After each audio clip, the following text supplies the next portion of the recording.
welcome back to BHlth with Tess. My name is Tess Halbauer, physiotherapist.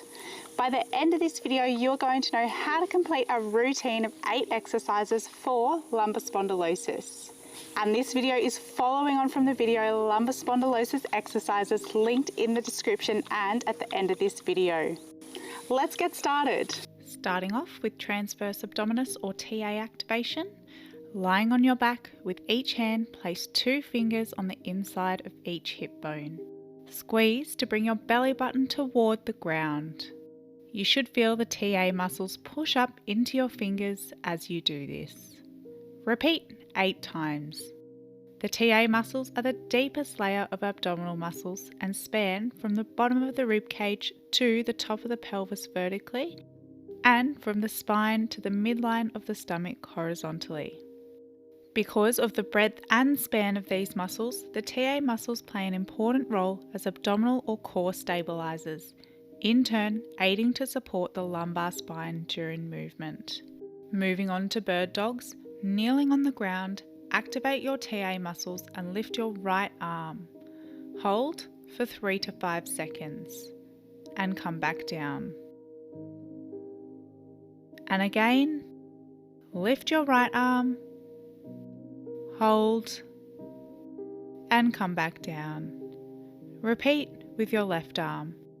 If this is your first time completing bird dogs or is challenging enough, stick with this variation, repeating 8 reps each arm. If not, move on to the next progression. This time, lift your right leg, hold for 3 to 5 seconds, and come back down.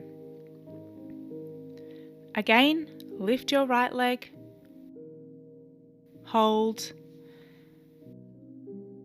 and come back down. Repeat with your left leg.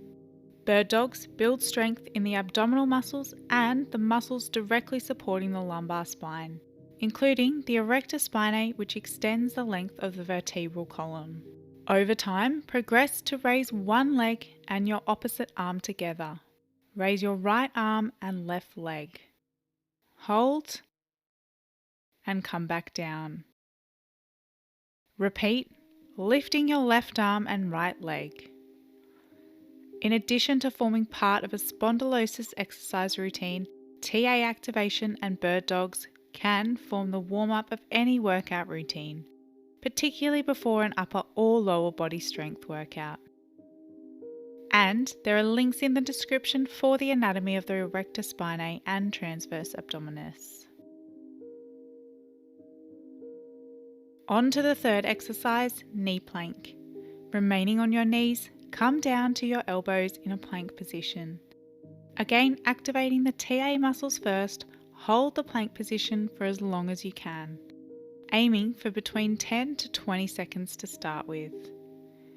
Over time, progress to coming off your knees and onto your toes.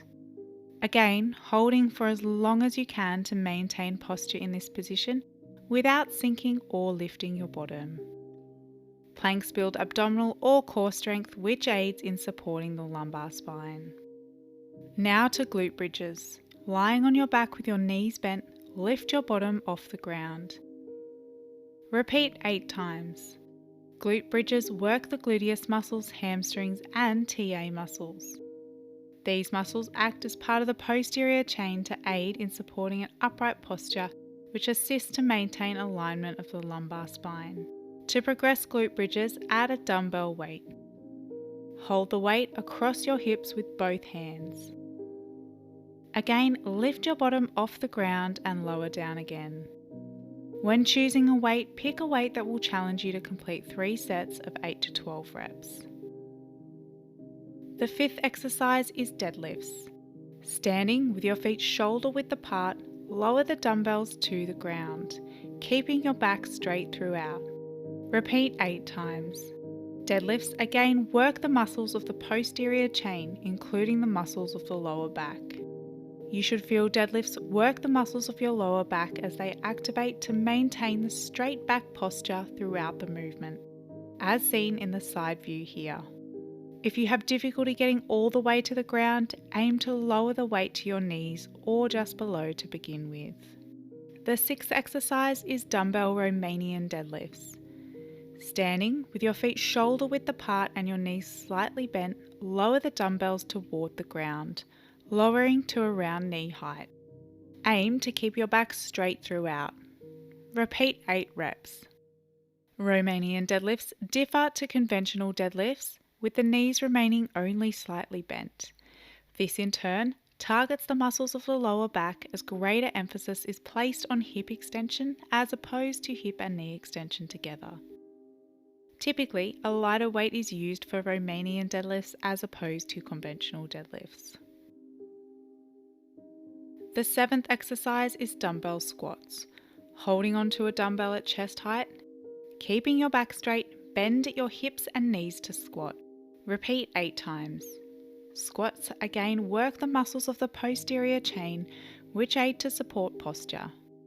In addition, squats are a very functional exercise and are used in everyday activities such as sitting or standing up from a chair, putting shoes and socks on, or reaching down to a cupboard. The 8th exercise is side bends. Holding a dumbbell in your right hand, bend at your side to lower the weight to just above knee height, then come back upright, facing forward throughout. Repeat 8 times. You should feel the muscles on your left side activate as you come back up. Side bends can be considered a progression of lumbar spine lateral flexion, seen in the video Lumbar Spondylosis exercises, linked in the description and at the end of this video. Repeat with your left, again lowering the weight to just above knee height, then contracting the muscles on your right side to come back upright. Notice you are contracting the muscles on the opposite side to the weight as you come back to upright standing. This is where you should feel the muscles working. Side bends primarily activate the external oblique muscles, which span the sides of the abdominal area between the lower ribs and pelvis. Remember to join that Age Fit with Tess Facebook group to get further support in managing pain, building strength and gaining fitness. If you have spondylosis, osteoarthritis or rheumatoid arthritis and are unsure if you have the right exercise program put together, make sure to get your complimentary Fit with Arthritis self-assessment to identify if you're meeting 10 key components of a successful exercise program. Head to www.agefitwithtess.com to get your copy. Make sure to subscribe and ring the bell for more videos like this. In the meantime, watch these 2 videos right here. See you next time.